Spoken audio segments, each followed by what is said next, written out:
Hello friend, welcome to my channel amazing lesson. देखिए, आज हम आपको पढ़ाने वाले हैं 6th क्लास का विज्ञान का चौथा चैप्टर, जिसका नाम है पास पड़ोस में होने वाले परिवर्तन। देखिए, इसमें हम 3 पॉइंट पढ़ेंगे। पहला पॉइंट होगा हमारा परिवर्तन के प्रकार, दूसरा पॉइंट होगा हमारा परिवर्तन में होने वाली आपसी प्रक्रिया, तीसरा पॉइंट है हमारे परिवर्तन के लिए ऊर्जा की आवश्यकता। देखिए, इसमें हमारी पहली हेडिंग होगी परिवर्तन। तो देखिए, पहले परिवर्तन क्या होता है। परिवर्तन होता है वस्तु की अथवा आकार, रंग, स्वाद एवं गंध तथा प्रकृति में नियंत्रण होने वाले बदलाव को परिवर्तन कहते हैं। तो देखिए दोस्तों, जैसे हम देखते हैं रोज़ मौसम बदलता जाता है। जैसे हम खिचड़ी पकाने डालते हैं तो ये भी एक परिवर्तन है। चावल से हमारी खिचड़ी बन जाती है, ये एक परिवर्तन है। अगला हमारा परिवर्तन के प्रकार। परिवर्तन 2 प्रकार के होते हैं, मंद परिवर्तन तथा तीव्र परिवर्तन। तो पहला परिवर्तन होता है मंद परिवर्तन। जब किसी परिवर्तन में संपत्र होने में अधिक समय लगता है तो इन्हें धीमी या मंद गति से होने वाले परिवर्तन या मंद परिवर्तन कहते हैं। और देखिए दोस्तों, तीव्र परिवर्तन, जैसे मंद परिवर्तन होता है कि जैसे ये एक बच्चा है छोटा, ये हल्के हल्के हल्के हल्के फिर ये इतना बड़ा हो गया, तो ये मंद परिवर्तन है। मंद परिवर्तन के बाद फिर तीव्र परिवर्तन। तीव्र परिवर्तन क्या होता है, जैसे कि हम माचिस को तीली से लगाते हैं तो तुरंत जल जाती है, ये तीव्र परिवर्तन है। ये गुब्बारे का फूटना, ये भी तीव्र परिवर्तन है। आगे देखिए दोस्तों, हमारी अगली हेडिंग होगी ये तालिका यहाँ पे दी हुई है 4.1। तो इसमें परिवर्तन के नाम दिए हुए हैं और परिवर्तन का प्रकार। जैसे बर्फ़ का पिघलना, तो ये मंद परिवर्तन है। जैसे दूध से दही बनना, ये मंद परिवर्तन है। मोमबत्ती का जलना, ये तीव्र परिवर्तन है। दीपावली में पटाखे का फटना, ये भी तीव्र परिवर्तन है। गुब्बारे का फूटना, ये तीव्र परिवर्तन है। ठीक है दोस्तों, अगला पॉइंट है हमारा अनुकूल तथा प्रतिकूल परिवर्तन। तो ये देखिए क्या होते हैं, ये 2 प्रकार के होते हैं। जैसे खाना पकना, आम का पकना, केले का पकना, दूध से दही और दूध से पनीर बनना कुछ उपयोगी परिवर्तन हैं, तथा रोटी में फफूंद लगना, दूध का फटना, लोहे से जंग लगना आदि अनुपयोगी परिवर्तन हैं। अब देखिए दोस्तों, अगला पॉइंट है हमारा उपयोगी तथा लाभदायक परिवर्तन अनुकूल परिवर्तन कहलाते हैं। अगला दूसरा पॉइंट, अनुपयोगी तथा हानिकारक परिवर्तन प्रतिकूल परिवर्तन कहलाते हैं। देखिए, ये हैं नंबर 3 नियमित तथा अनियमित परिवर्तन। नियमित परिवर्तन क्या होते हैं, जैसे ऋतु का बदलना, जैसे आज गर्मी है तो कल ठंड, ये नियमित परिवर्तन है। अनियमित, जैसे अभी धूप थी तुरंत बारिश होने लगी, तो ये अनियमित परिवर्तन है। ठीक है दोस्तों, अगला पॉइंट हमारा निश्चित समय पर लगातार होते रहने वाले नियमित परिवर्तन कहलाते हैं। वे परिवर्तन जिनका समय निश्चित नहीं होता अनियमित परिवर्तन कहलाते हैं। जैसे कि बारिश का होना, ये इनका कोई समय निश्चित नहीं है। आंधी तूफान, ज्वालामुखी फूटना, इनका कोई निश्चित समय नहीं है, ये अनियमित परिवर्तन है। तो देखिए, अब अगला पॉइंट हमारा प्रत्यावर्ती तथा अप्रत्यावर्ती परिवर्तन। ये क्या होते हैं, ऐसे परिवर्तन जिसमें परिस्थितियाँ उलट देने पर पदार्थ वापस अपनी पूर्व अवस्था में आ जाता है, प्रत्यावर्ती परिवर्तन कहलाते हैं। जैसे रबड़ बैंड या स्प्रिंग को खींचना और खींचकर छोड़ देना, ये प्रत्यावर्ती परिवर्तन कहलाते हैं। ऐसे परिवर्तन जिनमें पुनः अपनी पूर्व अवस्था में नहीं लाया जा सकता, ये अप्रत्यावर्ती परिवर्तन कहलाते हैं। जैसे दूध का फटना, ये दूध अगर फट गया है तो दोबारा से उस दूध नहीं बनता है। मोम का जलना, मोम और धूप का जलना, ये अगर जल गई तो ये दोबारा उस रूप में नहीं आती हैं। अगला पॉइंट हमारा भौतिक तथा रासायनिक परिवर्तन। आगे देखिए दोस्तों, भौतिक परिवर्तन क्या होते हैं, जैसे कि 2 चम्मच नमक लें, एक बीकर में थोड़ा सा पानी लें और उसमें घोल लें। तो ये यहाँ पर ये देखिए ये हो रहा है, ये 2 चम्मच नमक लेकर और ये बीकर में घोल लें, तो ये भौतिक परिवर्तन होता है। अगला है हमारा अतः ऐसे परिवर्तन जिनमें पदार्थ का रूप बदल जाता है परंतु नया पदार्थ नहीं बनता है, भौतिक परिवर्तन कहलाता है। भौतिक परिवर्तन के पश्चात पदार्थ की पूर्व स्थिति पुनः प्राप्त की जा सकती है। देखिए, हम नमक को पानी में घोलेंगे, फिर उस पर पानी को वाष्पित करेंगे तो वो नमक पुनः उसी रूप में आ जाता है।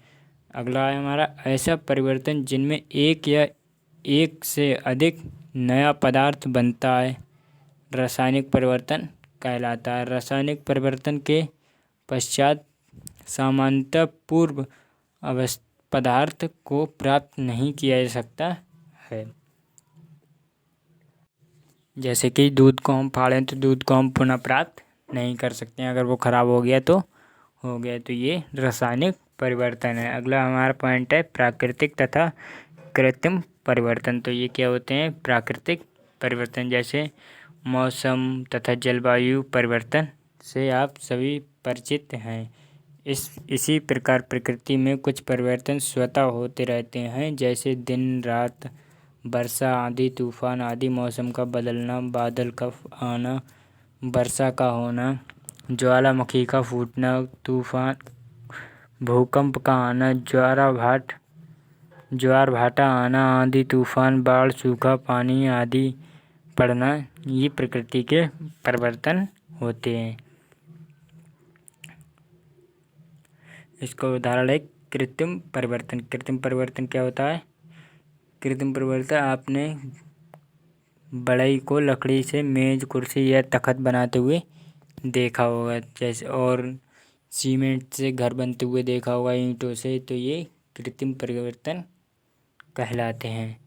ऐसा अनियंत्रण तथा नियंत्रण परिवर्तन। अनियंत्रण परिवर्तन होता है जैसे ऐसे परिवर्तन जिन पर अपना कोई नियंत्रण नहीं रहता, अनियंत्रण परिवर्तन कहलाते हैं। चंद्रमा की कलाओं में परिवर्तन, बादलों का आना, आंधी तूफान का आना, क्रियाओं पर हमारा कोई नियंत्रण नहीं होता, अतः ये अनियंत्रित परिवर्तन कहलाते हैं। नियंत्रण परिवर्तन क्या होता है?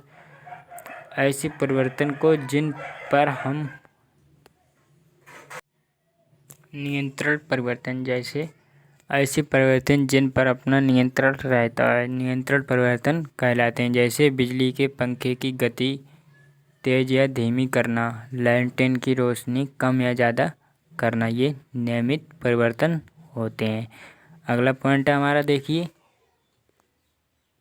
जटिल परिवर्तन। जटिल परिवर्तन क्या होते हैं? जैसे हम लोग पेट्रोल, मिट्टी का तेल, गैस, कोयले आदि का प्रतिदिन उपयोग करते हैं। क्या आपने कभी सोचा है कि ये पदार्थ हमें कहाँ से प्राप्त होते हैं, ये कैसे बनते हैं? इन्हें हम जीवाश्म ईंधन के नाम से भी जानते हैं। इन्हें ऊर्जा के अनवीकरणीय स्रोत भी कहते हैं। आइए इसके बारे में जानें, जो हम वर्षों से, 100, 200, हजारों, करोड़ों सालों से हम जानते नहीं थे कि ये क्या है, ये आज हम जानते हैं। अगला पॉइंट हमारा परिवर्तन में होने वाली आपसी प्रक्रिया।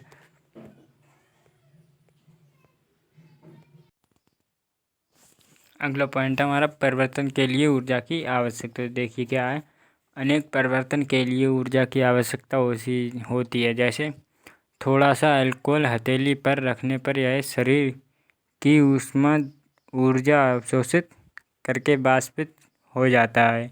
फोटो फिल्म पर प्रकाश पड़ने पर फोटो नष्ट हो जाता है और सौर प्रकाश की ऊष्मा से जल का वाष्पन होता है। विद्युत ऊर्जा द्वारा ऊष्मा तथा प्रकाश उत्पन्न विभिन्न प्रकार की ऊर्जा द्वारा विभिन्न परिवर्तन। अगला पॉइंट हमारा, साइकिल का पैडल चलाने पर नियंत्रण ऊर्जा के उपयोग से साइकिल गतिमान हो जाती है। इस प्रकार स्प्रिंग को दोनों हाथों से पकड़कर खींचने पर उसकी आकृति में परिवर्तन हो जाता है। इन सभी क्रियाओं में मांसपेशीय ऊर्जा नियंत्रित ऊर्जा में परिवर्तित हो रही है। अगला नंबर 2 पॉइंट हमारा, एक हैंड लेंस को सूर्य के प्रकाश के सामने रखें। अब हैंड लेंस को ऊपर नीचे की सूर्य की किरणों को कागज़ पर केंद्रित करें। कागज़ गर्म होकर जलने लगता है। यह परिवर्तन सौर ऊर्जा के कारण होता है। सोलर कुकर में सौर ऊर्जा ऊष्मीय ऊर्जा के रूप में परिवर्तित होकर भोजन पकाती हैं। कुछ परिवर्तन में सौर ऊर्जा का उपयोग होता है। अगला नंबर 3 पॉइंट हमारा, क्या आपने कभी बादल के तेज गरजने एवं खटकने की तीव्र ध्वनि सुनी होगी तथा दरवाज़ों की खड़खड़ाहट तथा शीशे की चटकने का अनुभव किया है? यह परिवर्तन ध्वनि ऊर्जा के कारण होता है। बगीचों में पक्षियों को उड़ाने के लिए टीन पीटते हैं। यह हथौड़ा मारकर स्कूल का घंटा बजाते हैं। यह अन्य किसी उपकरण से ध्वनि उत्पन्न करते हैं। कुछ परिवर्तनों के लिए ध्वनि ऊर्जा आवश्यक होती है। अगला पॉइंट हमारा नंबर 4, विभिन्न प्रकार की धातुओं की वस्तुओं को आकार तथा आकृति देने के लिए भी धातुओं को आघात किया जा सकता है। जैसे लोहे को पीटकर आघात से खुरपी, हंसिया, छेनी आदि बनाए जाते हैं। कुछ परिवर्तन आघात पहुंचाने पर होते हैं। अगला पॉइंट हमारा नंबर 5, एक कागज़ पर कुछ आलपिन रखें। एक क्षण चुंबक को इनके पास लाएं। आलपिन चुंबक से चिपक जाती हैं। प्रत्येक में चुंबकीय गुण आ जाता है। लोहे की भारी वस्तुओं को उठाने के लिए क्रेन में चुंबक का उपयोग किया जाता है। कुछ परिवर्तनों में चुंबकीय ऊर्जा का प्रयोग किया जाता है। हेलो दोस्तों, अगर आप लोगों को मेरी वीडियो पसंद आई हो तो चैनल को सब्सक्राइब एंड लाइक करें।